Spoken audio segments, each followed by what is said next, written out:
Good afternoon. In case anybody is wondering, I am not in the category of the under 32s. I didn't even bring my phone here. Yet I am here to talk about the future of work. Or maybe it's the future of life. You may think that it's purely semantical. But I think one of the keys of the future of work is that we will actually rid ourselves of one of the biggest schisms of the industrial age, the mental division between work and life. In my field, people, leadership, organization, the dichotomy work-life balance have caused a lot of existential problems. Because after all, where does life happen? Is work separate from life, or is it an integral part of it? In the old days, we never made this distinction, but we've done so in the industrial age. And what's happening now is that these are converging again.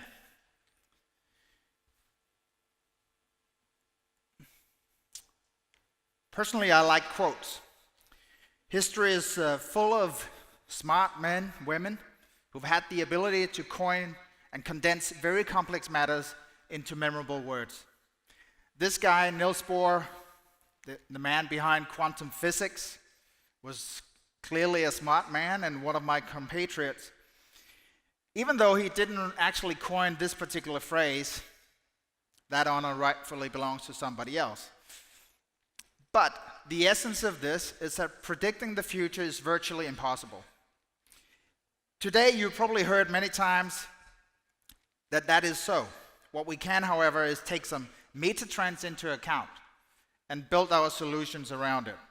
The trends are solid, even though some of the consequences are less so. First of all, we need to talk about one thing, demographics. In case you wonder, on the y-axis, you have fertility rates. On the x-axis, you have GDP. The world's most important number is what? 2.1. 2.1 represents the number of babies needed to be born just to reproduce ourselves.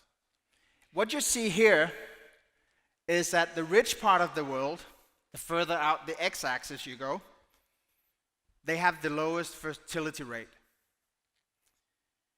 The world's population is definitely growing, but the growth is primarily driven by the African continent and India and Pakistan.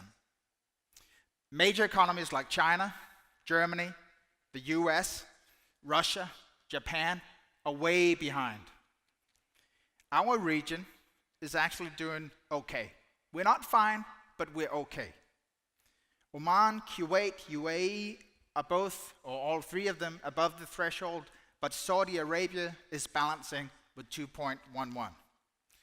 At the bottom, if you wonder, we have Hong Kong and South Korea, Taiwan, 1.425. At the top of it, we have Niger, Burundi, Nigeria, and roughly in the middle, we have India and Pakistan. And in case you wonder, their fertility rate is about 2.5. But it's not just about fertility, it's also that life expectancy is actually increasing. When I entered the workforce about 25, 30 years ago, pension plans were based on our lives after retirement to be about 15 years. Today it's 25. That cost cannot be underestimated in itself, but if you think about it from a diversity standpoint in your people, your organizations, the impact it will have, that people stay healthier for longer and they have absolutely no intention of retiring. The global split of wealth we also need to talk about, albeit very briefly. Just Tuesday this week, Capgemini came out with a new analysis that showed that India in itself, as an example, had $220,000 millionaires. But India is not exactly a rich country. It could be immensely rich, but it's a great example of the social divide. That divide is something that is on the minds of just about every sensible government on the planet for very obvious reasons, but it will also impact how we do work going forward. The last point about low employment, or joblessness as it's sometimes called, or lack of underemployment, that we see in the West and the US, that's basically due to demographics. It's very simple that the number of people leaving the workforce is a lot larger than the people coming in. That's why we can talk about jobless growth. So we're growing, there's just no job implications of it. One of the wonderful things about demographics, though, is that it doesn't come as a surprise. So every baby born today, roughly in 20 years, will enter the workforce. So we have time to plan, and plan we must. Obviously, demographics is not the only driver of change. Technology is another one. You heard about it today: robotics, AI, augmented reality, VR, machine learning, 3D printing, you name it. It's already changed our society, and that's the thing about the future, is that the future is not a fixed point in time. Part of the future is already here, and part of it is yet to come. One of the big ticket items, obviously, these days is the fourth industrial revolution, which basically means the blurring of lines between man and machine. Some call it the cyber-physical system, total immersion of technology into everything. Just think about human genome therapy, machine intelligence, blockchain that you guys are going to be talking about. There's a lot of things, and we've only just started. Ask yourself, what will self-driving cars do to the insurance business? Or taxi drivers? If you can print your medicines at the local pharmacy, what about the plants that are manufacturing it today? The workers there. When everything has a chip built into it, everything is based on algorithms, then what? You've all heard about Stephen Hawking. You've all heard about Elon Musk saying that we need to be wary about the implications of the technology. Technology on the loose, I should say. Others predict that half the jobs we know today will be disappearing or will be gone in 20 years. Not in 200 years, in 20 years. And yet, this discussion is fairly old. Just about 100 years ago, the discussion went how big an impact cars would have. And the opinions were basically split. The naysayers said that cars would never be a huge success because the noise from the cars scared the horses. I think that discussion has been settled. Personally, I believe that human innovation and creativity will always find a way. Things in society, of course, will change, but I don't think we should be afraid of it. But I do think we should be mindful of the ethical, social, and behavioral consequences. Probably with you, I was absolutely delighted when the UAE, as the first nation on earth, appointed a minister of AI. I think that is very forward-thinking and just shows that this society is bent on embedding this into the future. There are other things, of course. Partly what we just talked about earlier, about connectivity, the Internet of Things. That my refrigerator can communicate with my local Spinneys and tell it that I'm out of milk and make sure that they deliver it. That's probably the least interesting thing about Internet of Things. In Dubai, having cars linked to smart roads, smart signs, is another low-key, low-hanging fruit that will definitely impact our lives if it doesn't already. We're looking at a connected world. 50 billion connected devices is the estimate in 2020. Considering that Internet of Things is just from 2009, that's a very profound change. But maybe linking back to what was the previous presenter was talking about, there's this paradox. Because in 2013, so 3 years ago, more people globally had access to mobile phones than they did basic sanitation. That's weird. Connectivity, of course, has a more profound and direct implication for you when we talk about future of work.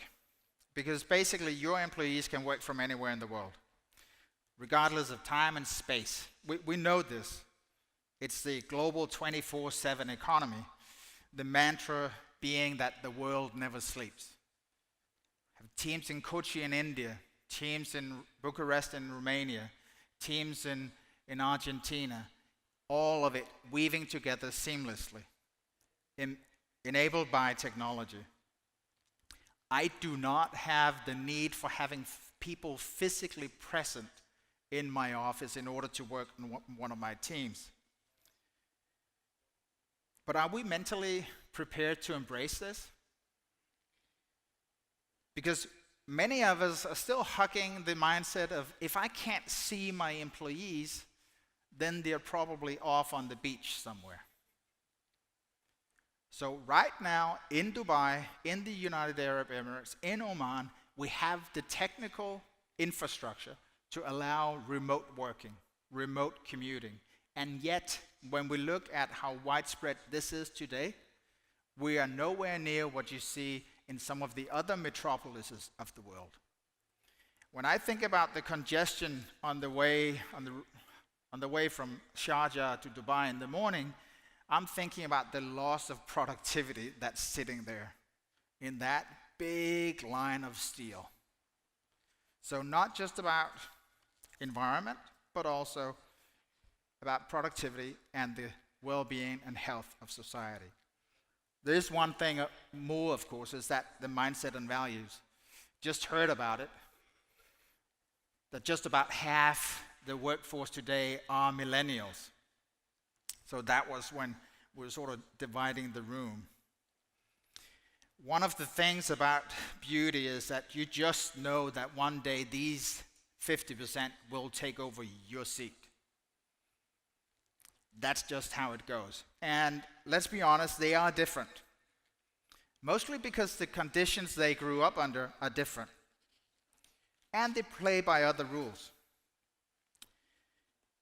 A few years ago, many of us said that millennials acted like spoiled children. And soon enough, they would fall in, like the generations before them. But they don't, or they didn't, and they won't. These guys are wonderful employees. They're really, really challenging, but they're not exactly loyal, at least not in the traditional sense. They're demanding, they're curious, they embrace novelty, they're utterly unafraid of trying something new and different, but you need to keep them curious.